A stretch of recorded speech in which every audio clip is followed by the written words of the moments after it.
Realiti yang berlaku pada hari ini, masyarakat melihat golongan miskin masih wujud di mana-mana tanpa mengira anutan agama, bangsa, tempat, gender, ataupun sebarang faktor-faktor kemiskinan yang lain.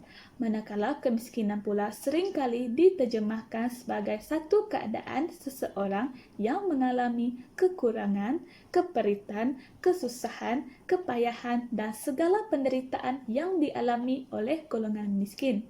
Maka kaedah untuk membasmi kemiskinan adalah perkara yang rumit untuk diselesaikan dalam apa jua keadaan sekalipun. Seperti yang kita tahu, kerajaan telah berusaha meneruskan pembasmian kemiskinan yang sudah mula menampakkan hasilnya di dalam negara kita. Jurang kekayaan antara golongan miskin dan golongan kaya telah berupaya dikurangkan sehingga tidak lagi boleh dijadikan alasan untuk sebarang masalah yang timbul kelak. Perasaan kekitaan tidak dapat ditinggalkan, sebaliknya ia menjadi asas yang penting untuk kita mengekalkan keharmonian negara untuk tempo yang panjang agar perasaan pilih kasih tidak lagi timbul di dalam jiwa masyarakat Malaysia yang berbilang bangsa dan kaum. Sekian, terima kasih.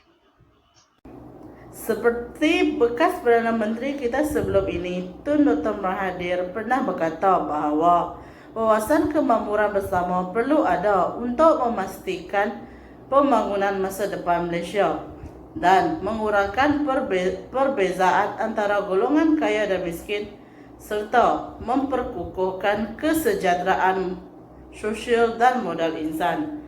Pada masa yang sama, kita juga akan memberi tumpuan kepada pembangunan wilayah, iaitu pembangunan secara inklusif, sejajar dengan matlamat kita, iaitu tidak meminggirkan sesiapa sahaja. Dan apabila masyarakat telah diperkasakan, maruah dan nilai diri mereka akan dipertingkatkan. Masyarakat akan mengambil daya usaha untuk melindungi golongan miskin yang tidak diberi perhatian oleh komuniti mereka. Masyarakat juga harus mengambil peluang untuk mengeluarkan diri mereka daripada belenggu kemiskinan dan meningkatkan taraf hidup mereka. Katanya lagi, setiap manusia lahir daripada latar belakang yang berbeza. Golongan kaya boleh membantu dengan menggendong sedikit tanggung jawab dengan menaikkan tahap pendidikan, kesehatan, dan kadar produktiviti golongan miskin. Hal ini juga tidak bermakna golongan miskin boleh goyang kaki.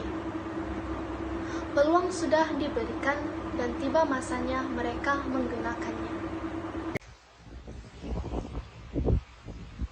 Benar campur tangan kerajaan yang berbagai bentuk dan saiznya mampu merencatkan kemampuan, tetapi kefahaman orang miskin adalah malas dan orang kaya adalah rajin merupakan satu mitos saja.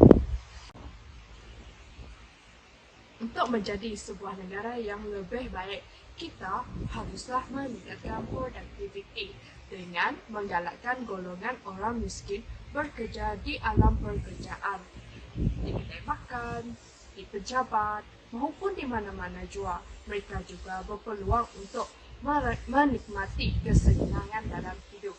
Golongan orang kaya juga membantu meningkatkan ekonomi negara dengan membuat perniagaan-perniagaan yang besar.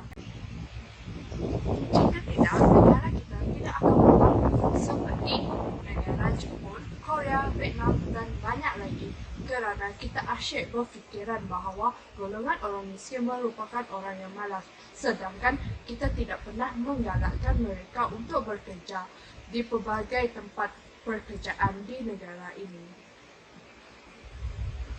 seterusnya saya akan memberikan salah satu cara untuk mengurangkan perbezaan antara golongan kaya dan miskin, iaitu semua masyarakat harus diberikan hak asasi yang sama dan rata tanpa mengira latar belakang mereka.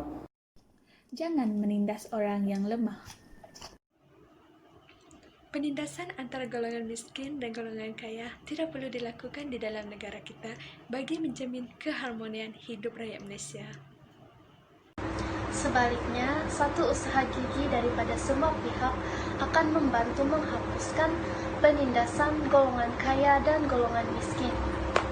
Semua golongan berhak untuk mendapatkan kebebasan, sama ada kebebasan diri, kebebasan bersuara, kebebasan bekerja, kebebasan beragama, dan sebagainya.